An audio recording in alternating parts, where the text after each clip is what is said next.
આ જગ્યા છે ચેતન હનુમાનની. અહીંયા બધા હરેક દર્દના ઈલાજ થાય છે.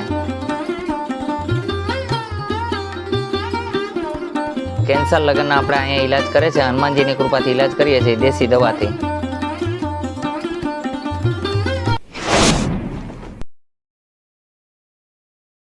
માતાજીને હર હર મહાદેવ. મિત્રો, સ્વાગત છે ફરીથી આપણા એક નવા વિડીયોમાં. તો આજે આપણે તમને લઈને આવી ગયા છીએ રાણપુર આદેશ આશ્રમ ચેતન હનુમાનજી મહારાજના મંદિરે. અને આ ખાસ કરીને એક વાત કહેવાની કે ભાગ 1માં ચેતન હનુમાનજી મહારાજ અને આખા મંદિરનો ઇતિહાસનો વિડીયો આપણે ભાગ 1માં નીચે લિંક આપી દઉં છું, એમાં આવી ગયો છે. તો આપણે ભાગ 2માં તમારું બધાનું હાર્દિક સ્વાગત છે. તો ચાલો આપણે બાપુ પાસે જઈને બાપુ પાસેથી વાતોચીતો સાંભળવી, રોચક વાતો, અને દવા કઈ રીતે બને છે, કઈ રીતનો બાપુ ઈલાજ કરે છે. અહીંયા હર કોઈ રોગના ઈલાજ છે બાપુ પાસે. તો ચાલો બાપુ સાથે મળીએ અને બાપુ સાથે વાતોચીત કરવી. તો કન્ટિન્યુ વિડીયોમાં બન્યા રહેજો. અને વિડીયો પસંદ આવે તો આપણી ચેનલને લાઇક, શેર અને સબસ્ક્રાઈબ કરવાનું ભૂલતા નહીં. તો ચાલો હવે બાપુ સાથે વાતોચીત.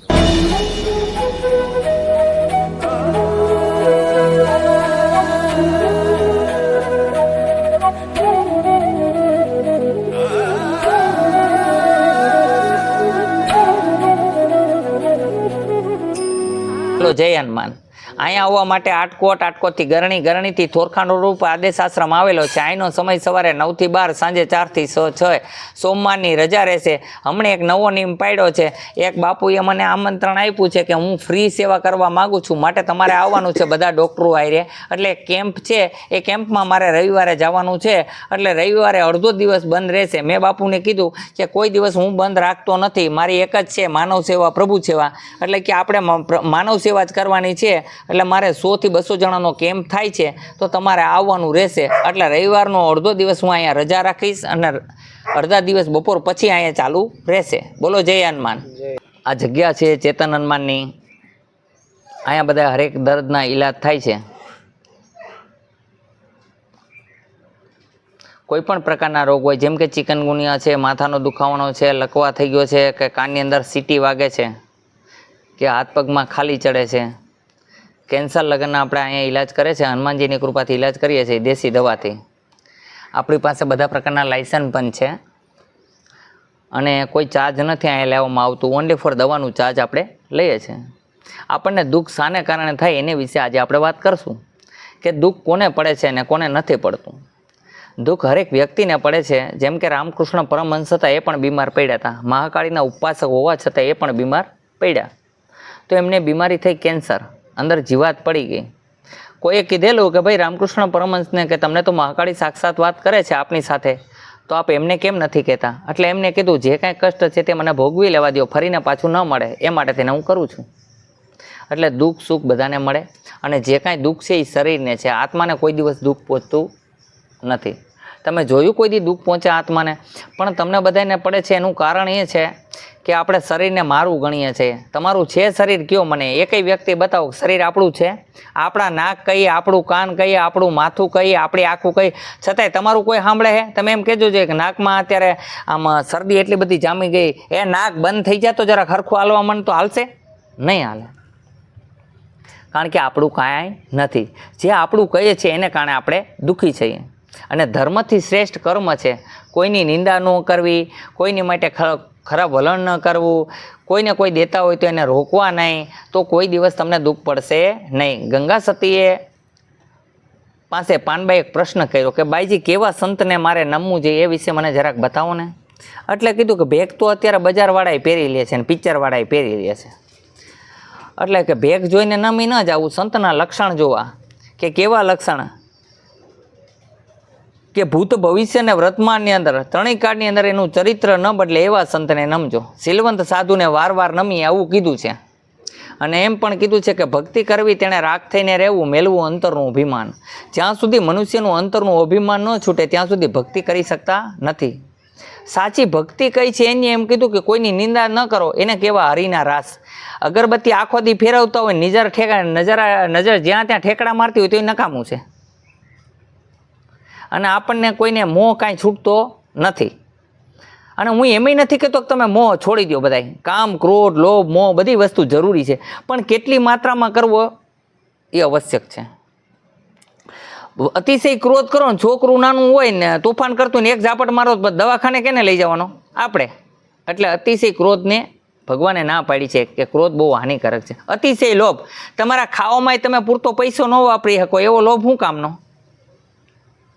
અને જે તમારું નથી એના પ્રત્યે તમે મોહ કર્યા કરો, આ મારું છે, એ મોહ શું કામનો? એટલે માત્રામાં કરવું, જે કાંઈ કરવું. એ શાકમાં છે ને નમક માપે નાખ્યું હોય ને તો વાંધો ન આવે, પણ શાકમાં નમક વધી જાય ને તો શાક પછી નાખી દેવાનું રહે. એમ જિંદગીની અંદર અતિશય ક્રોધથી, અતિશય લોભથી, અતિશય મોહથી આ જિંદગી આપણી બગડી જાય છે. આપણા શરીરની અંદર સુગંધ કેટલી છે, દુર્ગંધ કેટલી છે, તો શરીરની અંદર એક આત્માની સુગંધ છે, જે છે ત્યાં સુધી આપને બધાય સાચવે છે ને રાખે છે. એ જેવો જ આત્મા નીકળી જાય એટલે કહે છે ચાલો ભાઈ શમશાન ભેગા કરો, જલ્દી કાઢો, હવે ટાઈમ થઈ ગયો છે. કે નથી કહેતા?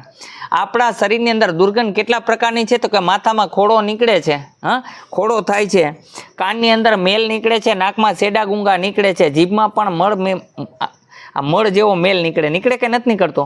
શ્વાસ દુર્ગંધ દેતા હોય છે મળ જેવો. પેશાબ છૂટે, મળ છૂટે છે, નખ રહી ગયા રૂપાળા તેમાંય મેલ ભરાય છે કે નહીં?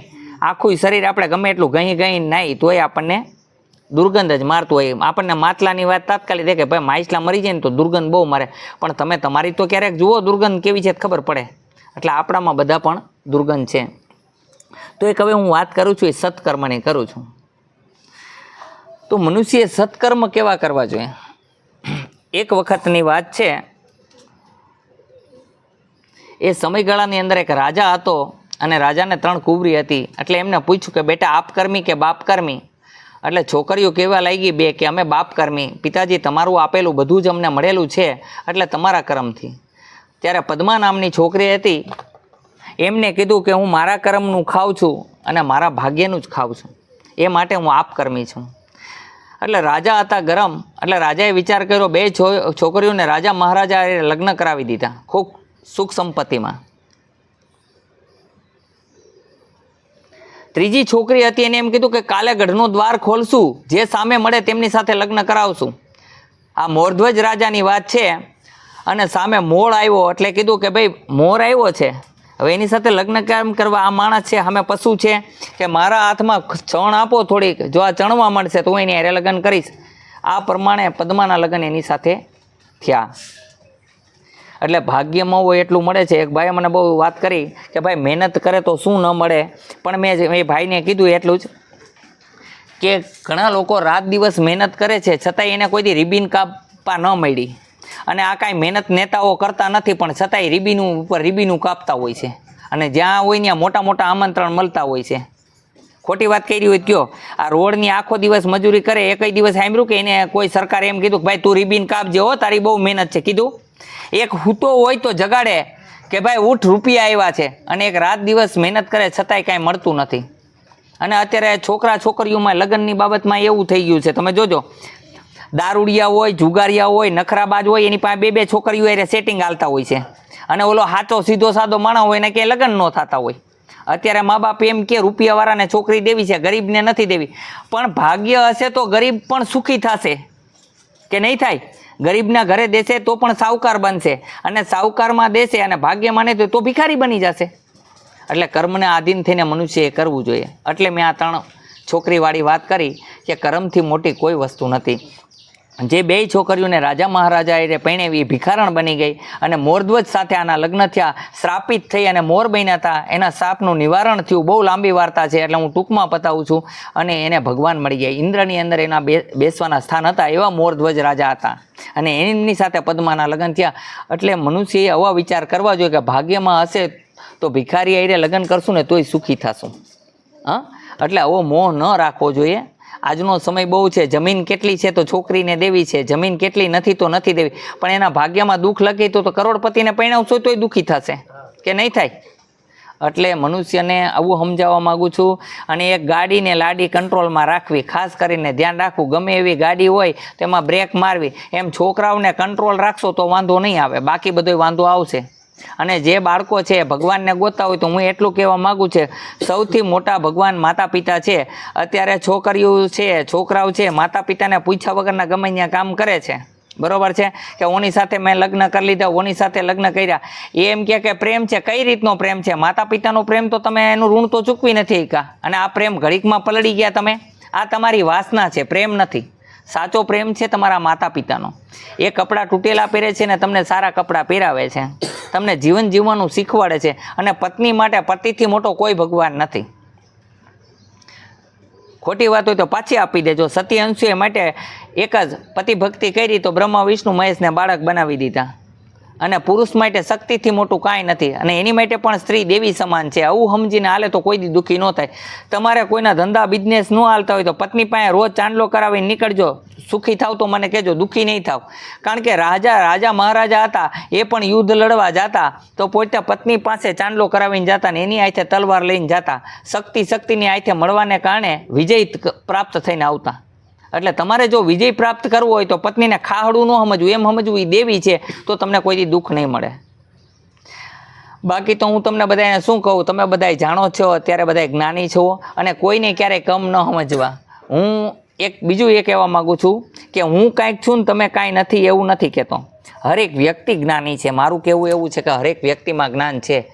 આજે મોટર કારવાળો મોટર રિપેર કરતો હોય, એક હોન્ડાવાળો હોન્ડા રિપેર કરતો હોય, તો કારવાળા કીધે હોન્ડા રિપેર ન થઈ શકે અને હોન્ડાવાળા કીધે મોટર રિપેર ન થઈ શકે. એટલે આ દુનિયામાં બધાય હોશિયાર જ છે, કોઈ હોશિયાર નથી એવું નથી.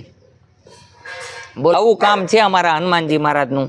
બસ સત્કર્મ કરજો ને આશીર્વાદ એક વસ્તુ છે. કોઈ એમ કહેતા હોય ભાગ્યનો દેશ હાવ દેતા હોય કે મારામાં ભાગ્યમાં કાંઈ નથી, ભાગ્યમાં કાંઈ નથી, પણ એક વસ્તુ એ પણ કહું કે કોઈ વૃદ્ધના આશીર્વાદ મેળવી લેજો. જો ભાગ્ય ન બદલે તો મને કહેજો. એક વાઘરણે એવા આશીર્વાદ આપ્યા એક છોકરીને કે અખંડ સૌભાગ્યવતી રહે, તો એ 100% અખંડ સૌભાગ્યવતી થઈ ગઈ. એનો પતિ મરે મારતો તો એનું મોત રોકાઈ ગયું. આશીર્વાદ બહુ મહત્વની વસ્તુ છે ને ગરીબ અમીર કોઈને ન સમજતા. હરિજન છે, ભંગી છે, પછી દેવી પૂજક છે, કોઈ પણ જ્ઞાતિની અંદર મતભેદ ન રાખવો. હિન્દુ, મુસલમાન, શીખ, ઈસાઈ, અહીંયા કોઈ પણ પ્રકારના નાત જાતના ભેદભાવ નથી. કારણ કે સૂર્યનારાયણ કોઈને એમ નથી કહેતા કે તું દેવી પૂજક છો કે હરિજન છો તો હું તને સૂર્યપ્રકાશ નહીં આપું. ગંગાજીએ કોઈ દી કોઈને એમ ન કીધું કે તું હરિજન છો તો હું તને નદીમાં નાવા નહીં દઉં. તો મારે કઈ રીતનું એમ કહેવું? એટલે અહીંયા હવ હરખા છે, 18 વરણ હરખા. અહીંયા કોઈ ભેદભાવ છે નહીં. એ રાજકારણવાળાને શું છે, મતની રોટલી ચેકવી હોય એટલે એ બધું ઊભું કરે, પણ અહીંયા અમે એવું કાંઈ ઊભું કરતા નથી. અને સરકારી કર્મચારીઓને કહેવા માગું છું કે ઈમાનદારીથી હાલજો તો મજા આવશે. તમારા બાળકોને પણ નાશ થશે કે મારો બાપ ઈમાનદાર હતો. રિશ્વત લેતા હશો તો એવું થશે કે મારો બાપ ઘૂસખોર છે.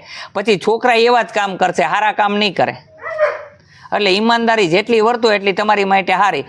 અને પોલીસ કોઈ હોય તો એને એવું સમજી લેવું કે વર્દી પહેરીને કોઈ આપણે પેદા નથી થયા. આ વર્દી આપણને આપણી ઓકાત પ્રમાણે આપણને મળી છે, અને આપણે અહંકાર અભિમાન કરીએ તો વર્દી ક્યારે ઉતરી જાય કંઈ નક્કી નથી રહેતું. એટલે અભિમાન કોઈએ કરવું નહીં. બોલો જય હનુમાન.